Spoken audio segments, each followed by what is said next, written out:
Në Bazilikën e Nënës së Këshillit të Mirë u kremtua mesha e shenjtë me rastin e festës së Zojës së Papërlyer, një nga festat më të rëndësishme për besimtarët katolik. Meshën udhëhoqi im Zot Jonut Paul Strehaç, i deleguar me punë i Vatikanit, i cili në fjalën e tij tha se Maria është si një urë që ka lejuar Zotin të vijë mes nesh dhe ajo na lidh gjithashtu me Krijuesin. Festa e Zojës së Papërlyer, që simbolizon pastërtinë e Virgjës Mari dhe besimin e palëkundur, shënon edhe fillimin shpirtëror të përgatitjes për Krishtlindje. Magari lì dentro c'è una verità, la Maria è come un ponte. E vërteta është që Zoja bekume është pikërisht si një urë, që ka dhënë mundësinë që Zoti më ardhë mesin tonë, kjo urë e vërtetës e bashkimit. E bukur është se nëpërmjet Marisë, që është bërë urë, jo vetëm Zoti ka ardhur nga qielli tek ne, por edhe ne mundem nga toka me shku drejt qiellit. Prej fillimit, Zoti e ka bërë gati rrugën në mënyrë që ne me na çojë në shtëpi. E sot edhe ne na bën një pyetje. Po ti, ku je? Kjo festë e Zojës Papërlyme na përgatit për monisë me ecë drejt Krishtlindjes. Festa e Zojës na mëson që Krishtlindja jo vetëm thjesht ecet, por edhe përgatitet edhe ecet. Ashtu sikurse Zoti e ka përgatit Marien, Zojën, qysh prej amshimit.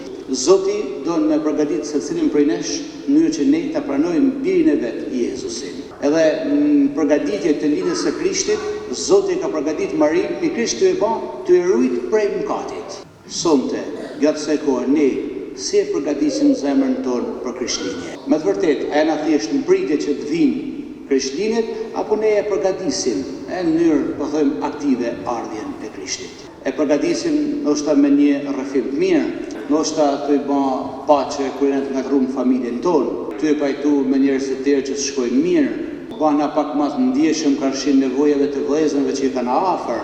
Nuk është e rëndësishme thjesht vetëm me prit, por edhe me përgatit. Edhe një gjatë tjetër, ne s'mund përgatitena vetëm. Zoti sot në lexime nuk na pyet vetëm ku je, por na thot edhe ku është vllai i jot. Nëse Zoti na ka bën çdo dhuratë të takim me te për me jetu çdo dhuratë fejet, nëse Zoti ka ndryshu jetën tonë, na bën dëshmitar. E dhuratën e tij, shpëtimin që ka bën Zoti për ne, s'mund ta mbajmë veç për veti, por duhet t'ia transmetojmë edhe të tjerëve. Rektori i Bazilikës Dom Artur Jaku zgjolli të përçojë një mesazh për 8 dhjetorin, ditën e rinisë, dhe atë që ndodh sot pas 35 vitesh nga ajo lëvizje e madhe në Shqipëri. Mas 35 vitesh, ndoshta është mirë pak a shumë më ndalu me thanë, vërtet, Shqipënia është si Evropa?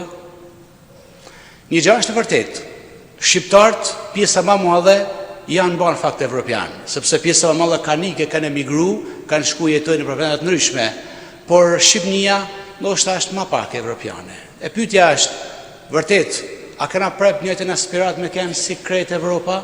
Ne dim që nga Evropa jo gjithçka vjen e mirë. Ne dim se Evropa fatkeqësisht nuk është sot si ja kanë 35 vite më parë as vetë Evropa, edhe pse ka shumë të mira. Por e dim se praktikisht jo gjithçka është e mirë edhe në Evropë. Prandaj sot jena këtu, mas 35 viteve, unë besoj se ma shumë se për të kërkuar me pas një Shqipëni si Evropa, që ndoshta s'ka për të kenë kurrë, paktën të kena një Shqipëni me Zot. Një Shqipëni të lirë, një Shqipëni me vlera. Festa Zojës Papërlyme, sikur se na tha Monsignori, na kujton se Maria është kene papërlyme. Prandaj Zoti ka vepruar në ta. E ndoshta është koha që edhe ne, edhe ata që na udhëheqin tonë, ne na shërbejnë brezni me kënd të papërlyme. Me kënd një brezni, një shoqëni që është e papërlyme, me mëkatin, me të keqen, me korrupsionin, me padrejtësinë e kështu me radhë. Nëse vërtet dojmë një Shqipëni si Evropa, kërkohet me pas një të ri që kanë aspirata dhe jetojnë vërtet të papërlyme nga e keqja. Unë besoj se sonte më shumë se kur duhet mendojmë. Nëse triton, nëse shqiptarët nuk kanë dëshirë për të ndaj këto, ndoshta është një sire, një komun ala armit me thonë që vërtet ky vend është i mrekullueshëm, por duhet bëjmë shqiptarët. Duhet shqiptarët të përngjajnë Zojës, të përngjajnë Marisë. Besoj se kjo është edhe, po them, duhet të jetë edhe thirrja kryesore për këtë kohë.